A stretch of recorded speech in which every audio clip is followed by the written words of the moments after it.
start now? Yes, you Yes, can. okay. Thank you for coming here today. My name is Charlene. So let's start with a bit short on time. So you see so many kinds of tea leaves in the market, but did you know that there is only one tea plant in the world? The name is Camellia sinensis. Tea was started in China more than 4,000 years ago. Before China, there was no tea. Some people say that the Japanese green tea is different from the Chinese green tea. Actually, that's not true. It came from one and the same tea plant. Tea was brought into Japan by a Japanese monk. His name is Isai, sometime in the 11th century. 12th century tea starts to flourish in Japan. Tea was brought into India and Sri Lanka by the British. The coffee crops perished. They replaced it with tea. This was in the 17th century. 18th century tea starts to flourish in India and Sri Lanka.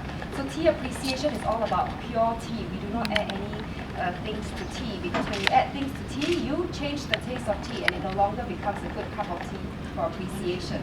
So what do you get in the market? All kinds of scented teas. Your strawberry, lemon, lychee, bubble tea. We call this group scented teas. How about flower tea, chamomile, rosebuds? These are all flowers, actually, not really tea. And then ginseng tea. Ginseng is a root found mainly in Wisconsin and Korea, not part of the Camellia sinensis tea plant.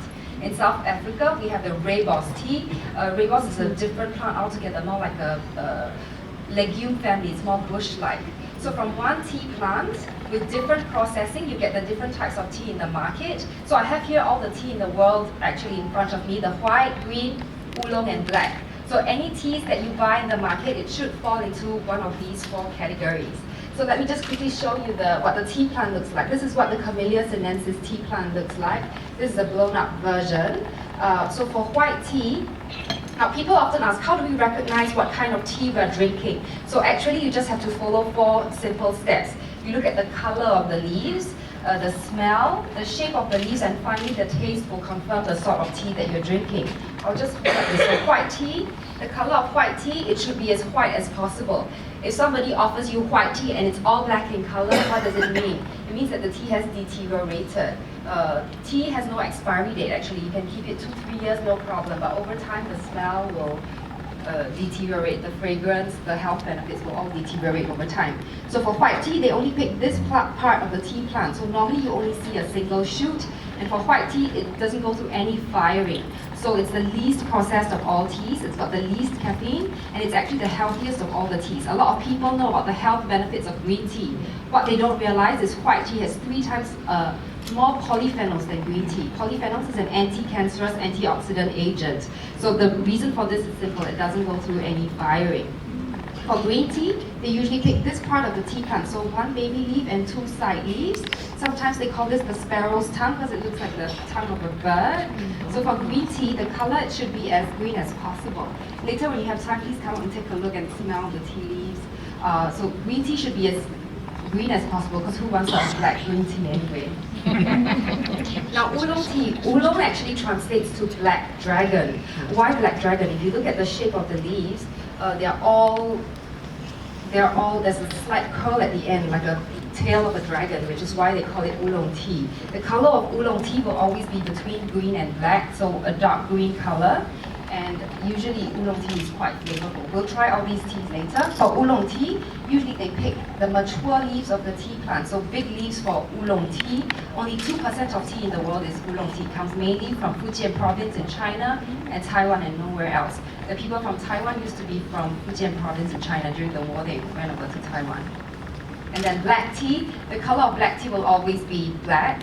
70% of tea in the world is black, found mainly in India, Sri Lanka, Cameron Highlands also produces black tea. So for black tea, they usually use the whole plant. There's a lot more black tea out there. So usually all your scented teas are usually centered on black teas, because black tea on its own normally no smell. Okay. Let's move on to the tea brewing. If you can hear me, I'll put the mic down. Is that okay? Yes. Okay, so what's so special about our Chinese teapot? Actually, people who don't make tea this way, they always comment that, why is everything so small? It looks like it belongs in a dollhouse. We actually use this stuff, but actually we it makes a very good cup of tea. And the reason for this is it's made with a special type of clay. This clay is called zisha, and it translates to purple sand. This purple sand clay is only found in Yixing in China.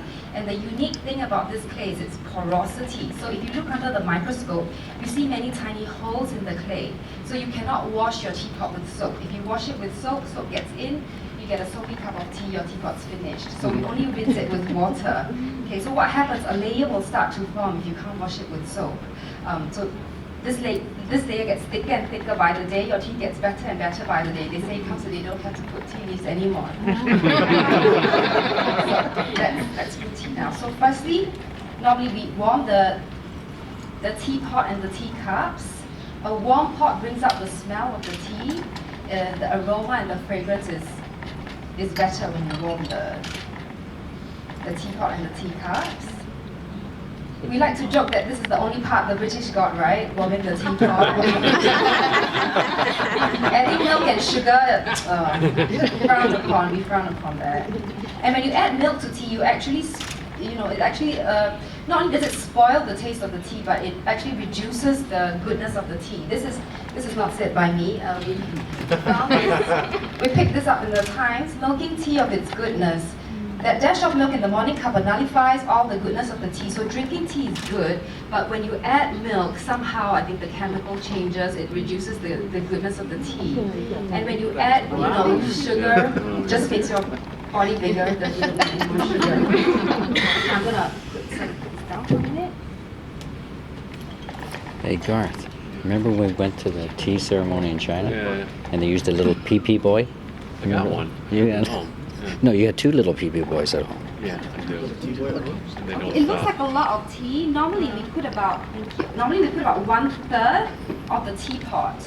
But for white tea, because it's very loose, we have to double up the amount. So for example, 100 grams of green tea may be only this big, but 100 grams of white tea will be double the size. So it looks like a lot more, but in actual fact, it's not really because the leaves are very loose. Yeah. So don't be frightened. Now a lot of good tea leaves are hand-picked, so normally the first round we don't drink. So the water goes in and out quickly, so it doesn't take away the flavor of the tea. So it's good practice to clean the first round.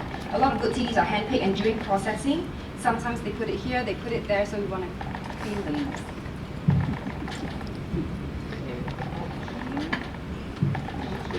What sort of water temperature should you have? That's a very good question. Different teas require different temperature. Different teas require different temperature. It's not one temperature for all. For your white and green teas, because they are baby leaves, you remember? They pick this part of the tea plant. So the temperature of the water mustn't be too high, about 70 to 80 degrees Celsius. If it's oolong tea, the temperature of the water should be higher, about 80 to 90. And then for black tea, you can use very hot water, 100 degrees and over, no problem. For white and green tea, if your water is too hot, if you use boiling water, the tea leaves break up, they get bruised, you get a bitter cup of tea. So if you've ever had a cup of green tea that's bitter, it's because the temperature of the water is wrong. So all teas actually have their own sweetness, aroma, it shouldn't be bitter. That's why. Never knew that. Some of the companies which have like 100%. So how do we tell the temperature of the water? Because people often ask, how do you tell the temperature of the water? So the reason is, before I get to the temperature, let me just pour the tea out before it gets too bitter. So how do we serve the tea? On a rainy day, when you see the dragonfly hopping over the water, this is how you serve your tea. We don't do one cup at a time because then your tea is not even. The first cup is light, the next cup stronger. By the time you get to the last cup, way too strong to drink. So this ensures that you get an even cup of tea. Alternatively, we always have a jug. You can just brew the tea and pour it into the jug, and then the tea in the jug will be homogeneous. You serve everybody from the jug. So the jug is called a justice jug or a fair jug. The tea inside is even and fair. Everybody gets an even cup of tea. It's a multi-stakeholder. That's great. So very quickly, the temperature of the water, which is why we use this glass kettle and stove. We tell the temperature by the size of the bubbles. So when you see small bubbles the size of the eyes of a prawn, or some of you say shrimp, that's good for your white and green tea, about 70 to 80 degrees Celsius. When you see bigger bubbles the size of the eyes of a crab, the one that walks sideways, that's good for your oolong tea. And when you see big fish eyes, that's good for your black tea. Wow. They could learn so much. We will serve everybody tea shortly, but let me just show you how to use these tea cups. We have two cups, one taller than the other. The taller cup is a sniffer or a fragrance cup. The shorter cup is a drinking cup. Because good tea is all about good smell and good taste, so we have one cup for each. So what you do is from here, the sniffer, you pour it out into the drinking cup. When you see the heat rising, you smell it. The shape of the cup helps to trap the scent better. On a cold day, you can rub it between your hands. And sometimes I find that when the cup cools, the smell changes slowly. You can't drink from here, it'll touch your nose. So this is just for smelling. And then you drink from the shorter cup. Oh, it's good. So you'll all get a chance later. Very quickly, let's talk a little bit about tea. Yes, we'll brew some tea in a short while. Very quickly, let's talk about tea and your health. Actually, tea has such a long history, more than 4,000 years old. There must be something inside tea that has kept people healthy and strong over the years. So if we break tea down, 30% protein, 30% polyphenols. Polyphenols is an anti-cancerous, antioxidant.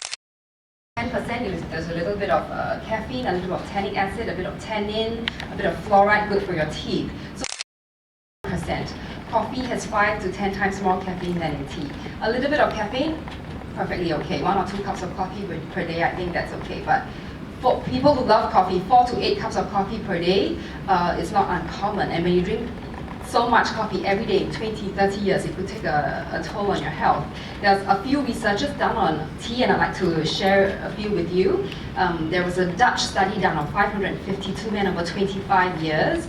They found that men who drank more than 4.7 cups of tea per day has a 69% reduced risk of stroke compared to men who drank less than 2.6 cups of tea per day. So 69% reduced risk is quite good. Stroke is our number 3 killer in Singapore.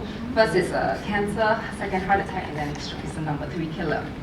Mark size. Mark size. A full mark size. Yeah. So you need about 4.7. There's a lot of research also done on fruit flies. Coincidentally, we had a group of chemists, 26 chemists from America. They came for our tea workshop and they said, oh, do you know why us chemists, we like to use fruit flies in our research? Apparently, fruit flies and human beings, we share 97% of our genetic makeup. So the findings are fairly accurate. So a research done on fruit flies from the University of Beijing, they found that the average lifespan of a fruit fly is 15 days, 1-5. When they added green tea to the drinking water, the fruit fly lives up to 40 days.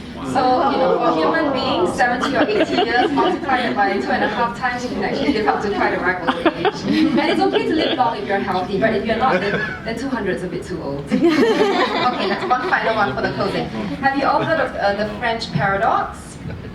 French paradox. It came about because the French are known to love very high fatty food. They love red meat, cream, cheese, butter and everything. And if you talk to most French people, they probably also smoke. But they have one of the but they also have one of the lowest incidence of heart diseases and cancer patients in the whole of Europe. So, they do all these things, but they have the lowest incidence. So that's where the paradox came about. So why is this so? Research has found that this is because of red wine, not white wine. Research has found that red wine has similar amount of polyphenols as in tea. So which is better? Tea, of course.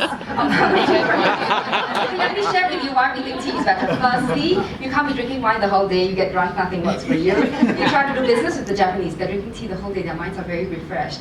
Secondly, quality time with your family. Children can't be drinking wine. Tea is a beverage, everybody from young to old can drink. Thirdly, health reasons. If you're diabetic, you have sugar in your blood, probably you should be avoiding wine. Wine is sweet, that's one of the disadvantages. Fourthly, we actually have some wine experts that come for the talk, and they say that yes, 1 glass of wine, which is about 4 ounces or 120 milliliters, has all the goodness of tea. Anything more than 1 glass of wine, and they consider it excessive. And it's not 1 glass per hour, it's 1 glass per day. So anything more than 1, you're going backwards. Fifthly, the cost. A can of tea, no matter how expensive, will never be more expensive than a bottle of wine. A bottle of wine only serves 4 glasses. A can of tea, actually, it lasts many, many brews. You can get quite a lot out of it. Lastly, tea has one of the longest histories, much longer than wine or coffee or any of the other beverages. In fact, I think other than water, tea is probably the only other beverage that people drink the most of and live to tell the tale. Thank you for listening to me. Go do some